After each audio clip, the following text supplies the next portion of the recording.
Comment partir de moins de 3000 $ et te bâtir une vraie richesse en ligne? Un revenu qui te suit jusqu'à ta retraite. C'est exactement ce qu'on va faire ensemble dans cette vidéo. En 3 étapes, on va construire ton offre.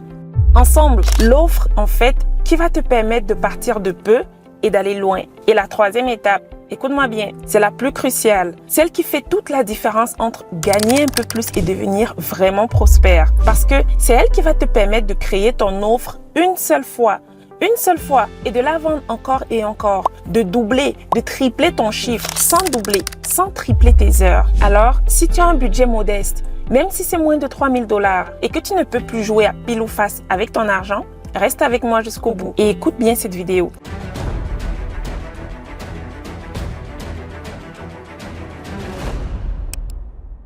Si tu viens d'arriver sur cette chaîne et qu'on ne se connaît pas encore, moi c'est Judith. J'accompagne des centaines de personnes salariées, des gens qui au départ n'avaient aucune expérience et peu de temps. Et aujourd'hui, je vais faire quelque chose que je n'ai jamais fait ici. On va construire ton offre ensemble dans cette vidéo et tu vas voir, c'est pas si compliqué que ça en a l'air. Faut juste savoir quoi décider et surtout dans quel ordre. Bon, la première étape, celle où presque tout le monde se trompe. Alors, quand quelqu'un veut se lancer en ligne, sa première question, c'est « Je vends quoi? Quel produit ?» Et c'est déjà l'erreur parce que les gens en ligne ne cherchent pas un produit. Les gens cherchent une solution à un problème qui les dérange. Personne ne se lève un matin en voulant un produit. Non, on veut régler quelque chose. C'est pour ça qu'un produit tendance, un gadget à la mode, c'est fragile. Ça ne marche pas longtemps parce que derrière, il n'y a aucune vraie douleur. Regarde la différence. Quelqu'un se casse le bras. On lui dit que la radio, cette semaine, c'est 100 000. 100 000 $. Il les trouve le jour même. La même personne voit des écouteurs à 30 $. Ça lui plairait. Mais la rentrée arrive, une facture tombe, il oublie les écouteurs. 30 $ qu'il repousse. 100 000 $ qu'il sort d'un coup. La différence, c'est la douleur. On paye tout de suite quand ça fait mal. Les écouteurs, c'est une envie. Un gadget, on repousse dès que la vie devient difficile. Et le gadget, en plus, ça meurt. Les écouteurs à fil sont remplacés par les écouteurs à Bluetooth. Le Bluetooth sera bientôt remplacé aussi. La tendance meurt et la douleur reste. Pense à un parent dont l'enfant galère à l'école. Il se lève le matin avec ça en tête. Il prend son téléphone, il va en ligne, il cherche comment aider mon enfant. Pareil pour quelqu'un qui dort mal depuis des mois. Il cherche une solution. Activement, ces besoins-là, ces besoins seront encore là dans 20 ans. Il y aura toujours des gens qui les cherchent. Et il y a autre chose. Une chose qu'on oublie de te dire quand on te parle de courir après le produit tendance. Les écouteurs, les gens le cherchent direct sur Amazon, par réflexe. Et là, tu es en concurrence avec Amazon, que personne ne connaît mieux que toi. Ta boutique, en fait, personne ne la connaît. Alors, tu brûles ton budget en publicité juste pour exister. Et même si tu te mets sur Amazon, réfléchis à ce qui se passe là-bas. La cliente voit ton produit, elle descend 2 lignes. Elle trouve presque le même moins cher. Elle ne connaît pas ton histoire. Elle compare une fiche contre une autre fiche et c'est tout. Tu vois, sur Amazon, dès qu'un produit marche, tout le monde le copie. Tous les commerçants le copient et tout le monde baisse des prix. Alors, si ton seul avantage, c'est le produit, tu es remplaçable. Du jour au lendemain, tu es remplaçable. Mais la douleur, c'est l'inverse. Le parent dont l'enfant galère à l'école, il tape sa question sur Google.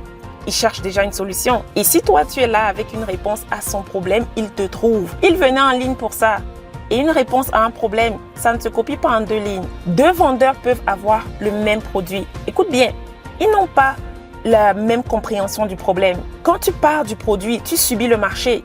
Mais quand tu pars de la douleur, tu deviens celle qui comprend. C'est tout. Mais si tu te lances sur le produit tendance, sur le gadget, les gens ne le cherchaient pas. Alors, tu payes de la pub. Tu payes la publicité pour aller interrompre les gens en ligne. Des gens qui ne demandaient rien. Et tu crames ton budget encore et encore. En te demandant pourquoi ça ne marche pas. Mais je vais te dire pourquoi.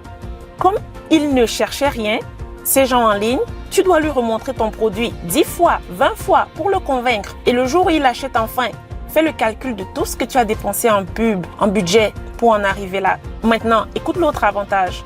Quand tu réponds à une vraie douleur, celui que tu aides, il connaît ton site, il le met dans ses favoris, il revient. Et surtout, tu es devenu sa référence sur ce problème. Son enfant avance dans l'école, un nouveau blocage arrive, c'est vers toi qu'il revient. Une amie lui parle du même souci avec son fils, c'est ton nom qu'il donne, ton site. Tu es la référence. Le produit crée une vente une fois. Mais comprendre un problème mieux que les autres, ça crée une relation. Et une relation, ça revient. Donc, le vendeur de gadgets, lui, il ne peut pas faire ça. Il peut pas. Celui qui achète les écouteurs Bluetooth aujourd'hui, demain, il voit un autre modèle ailleurs. Il va le tester là-bas. Un truc qui sort, il part encore ailleurs. Ce client-là, il est opportuniste. Il ne revient pas. Et le vendeur, dans 3 mois, la mode est passée. Il change de produit. Il repart à zéro. Il rebrûle son budget. Maintenant, regarde ton offre. Est-ce qu'elle répond à un besoin comme ça? Est-ce qu'elle apporte une solution ou est-ce qu'elle vend juste un produit? Voilà pourquoi tu pars de la douleur, pas du produit. Ne bâtis pas ton avenir sur des clients qui courent après la prochaine nouveauté. Non, bâtis-le sur des gens qui ont un vrai problème et qui cherchent une solution. Au fait, si tu n'es pas encore abonné, fais-le maintenant et active la cloche parce que ici, chaque semaine, je réponds aux questions que tu te poses vraiment. Et des vidéos comme celle-ci, tu ne veux pas les manquer. Deuxième étape. L'ordre dans lequel tu construis. Regarde comment la plupart des gens font. Ils trouvent un produit, ils cherchent un fournisseur, ils lancent la pub. Produit, fournisseur, publicité. Dans cet ordre. Et des mois plus tard, ils se demandent encore pourquoi rien ne rentre. L'ordre était à l'envers dès le départ. Alors, voici comment tu dois penser. Voici les questions dans le bon ordre. Quel est le besoin? Est-ce qu'il est réel, durable ou est-ce que c'est juste une mode? Quelle cible tu vises? Qui vit ce problème précisément? Et quelle offre? Quelle réponse je construis autour de ce problème? Et seulement là, quel produit vient servir mon offre? Pas l'inverse. Et attention, un produit, c'est pas seulement un objet à livrer. Ça peut être un produit digital, une chose que tu crées une seule fois et qui se vend en ligne. Donc, selon ton cas, la question change.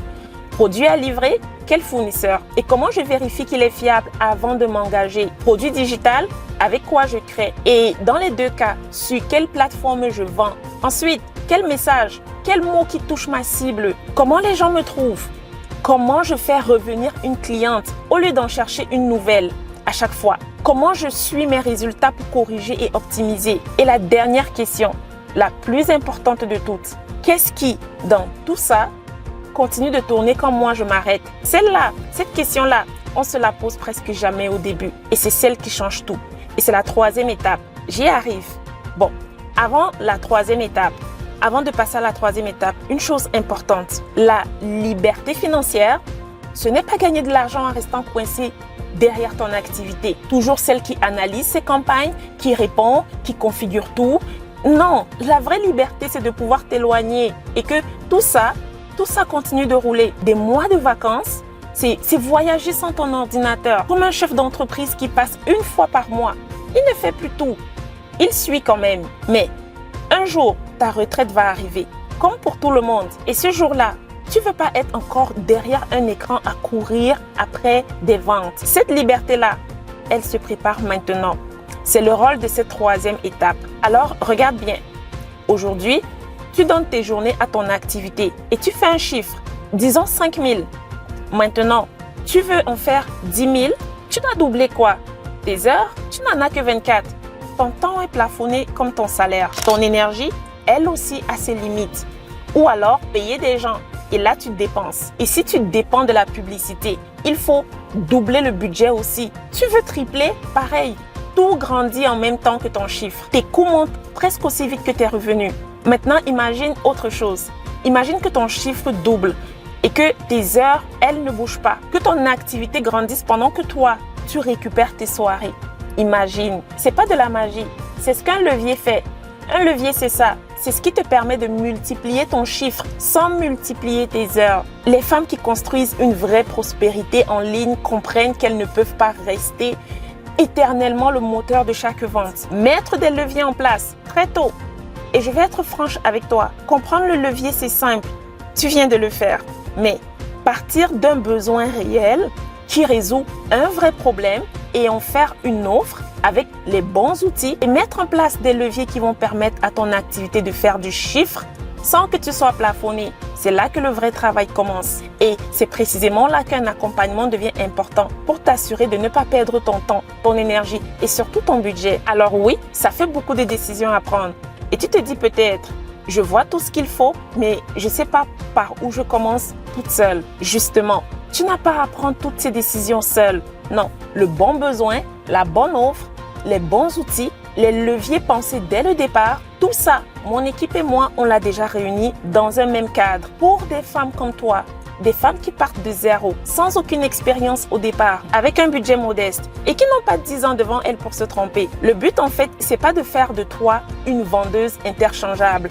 Non, c'est que tu deviennes la personne qui comprend un problème précis et qui construit une réponse autour. Donc, toi, tu avances, tu apprends, tu construis. Mais les décisions les plus risquées, tu les prends pas à l'aveugle. Et si c'est exactement ce que tu cherches, j'ai une vidéo complète qui t'attend en accès libre. Je t'y montre en fait pourquoi tant de salariés disent « je veux la liberté financière » et se lancent dans des activités qui n'ont rien à voir avec la liberté. Elles se recréent un salaire avec un patron encore pire.